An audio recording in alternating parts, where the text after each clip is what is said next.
Assalamualaikum warahmatullahi wabarakatuh.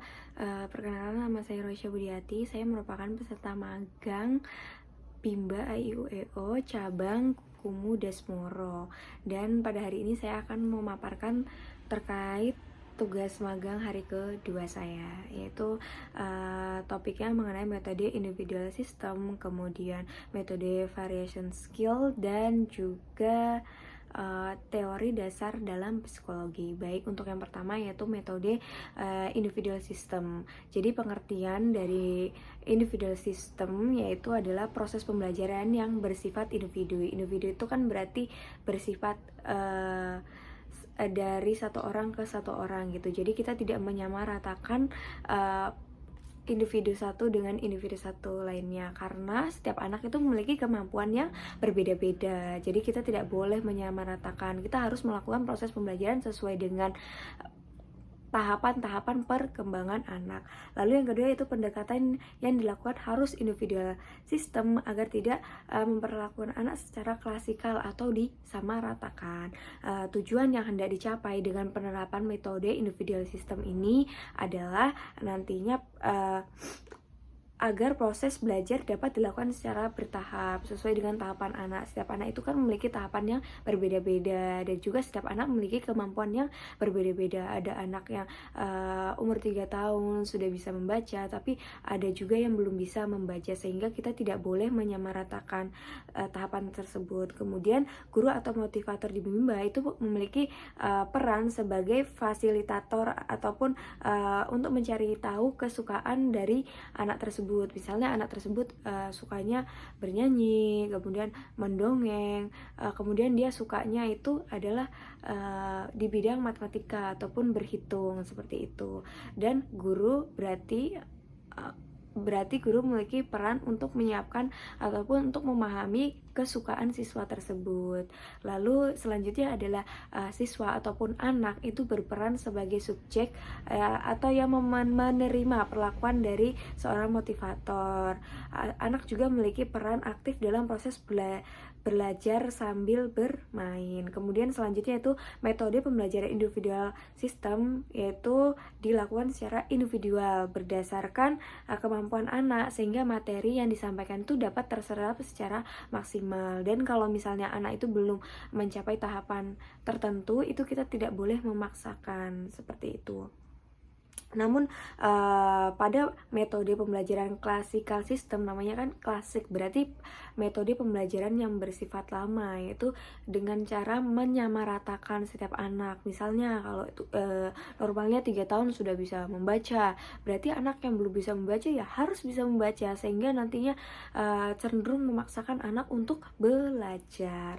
Lalu cara yang dilakukan motivator agar dapat menerapkan pendekatan individual system adalah dengan mengenal karakter masing-masing anak tadi, yaitu anak ini sukanya apa ya, sukanya di bidang apa, ataupun bagaimana cara pembelajaran yang dia sukai, sehingga nantinya kita dapat menciptakan proses pembelajaran yang menyenangkan dan bersifat tadi individual sistem. Lalu dampak yang akan diperoleh apabila menerapkan pendekatan individual system tentunya adalah anak dapat belajar sesuai dengan kemampuannya masing-masing. Anak menjadi tidak tertekan, menjadi happy, dan juga dapat menemukan minat belajar. Tapi dampak penerapan dari classical system yaitu anak itu cenderung merasa tertekan. Mengapa? Karena ya tadi adanya penyamarataan kemampuan anak, padahal setiap anak itu memiliki kemampuan yang berbeda dan memiliki keunggulan di bidangnya masing-masing, seperti itu. Untuk yang selanjutnya yaitu terkait metode variation skill, yaitu berarti bersifat bervariasi. Jadi pengertian dari metode ini yaitu kemampuan yang harus dimiliki setiap motivator dalam memvariasikan proses pembelajaran, karena terkadang pada saat penerapan proses pembelajaran itu anak konsentrasinya mudah buyar ataupun mudah terpecah gitu. Jadi dibutuhkan adanya variasi ini dalam proses pembelajaran. Kemudian kegiatan pembelajaran harus divariasikan sebab anak mempunyai rentan konsentrasi yang pendek, apalagi untuk usia anak-anak gitu loh. Rentannya 3 tahunan gitu.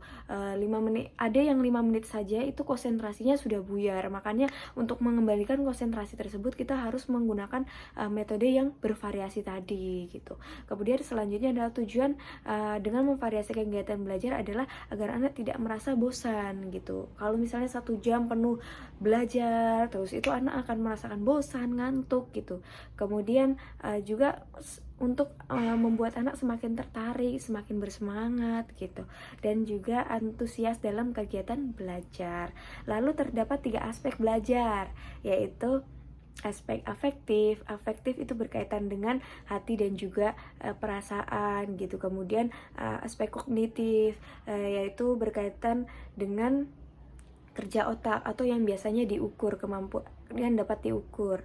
Lalu kemampuan psikomotorik berkaitan dengan penggunaan anggota tubuh. Nah, untuk selanjutnya itu kegiatan yang termasuk kognitif, yaitu yang termasuk dalam yang disukai oleh anak. Misalnya anak itu menyukai membaca dan berhitung. Nah, kegiatan yang termasuk kognitif ini adalah kegiatan yang dapat diukur, misalnya menggunakan modul bermain. Nah, itu dapat diukur, berarti termasuk kemampuan dari kognitif.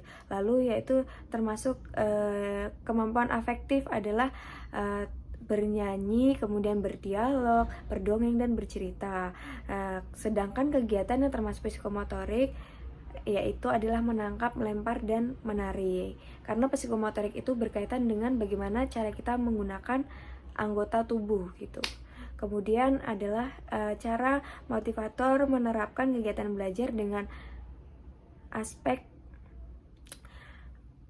belajar dengan menyiapkan kegiatan selingan di antara kegiatan utama. Jadi itu bentuknya misalnya seperti jam gitu.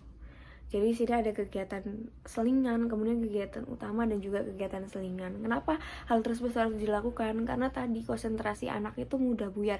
Kalau misalnya semuanya adalah kegiatan inti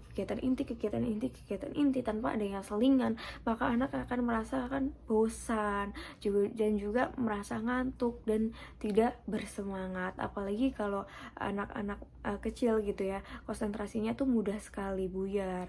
Seperti itu. Untuk yang selanjutnya itu berkaitan dengan teori dasar dalam psikologi. Nah, ini ada 3 poin, yaitu yang pertama itu the law of effect, yaitu adalah melakukan kegiatan tanpa paksaan. The law of effect, jadi kayak kegiatan tersebut tanpa paksaan sehingga nantinya menimbulkan efek, yaitu anak dapat meningkatkan minat belajar anak, sehingga anak dapat belajar tanpa adanya paksaan. Lalu selanjutnya adalah the law of exercise, adalah anak semakin mampu dan juga terampil. Karena tadi proses pembelajarannya menyenangkan, sehingga anak akan mengulangi proses pembelajaran tersebut yang berdampak pada meningkatnya keterampilan anak. Lalu selanjutnya ada the law of readiness, adalah proses pembelajaran yang semakin menyenangkan. Semakin menyenangkan suatu proses pembelajaran, maka semakin anak tersebut mau mengulangi proses pembelajaran, maka semakin baik hasilnya. Baik, demikian yang dapat saya sampaikan.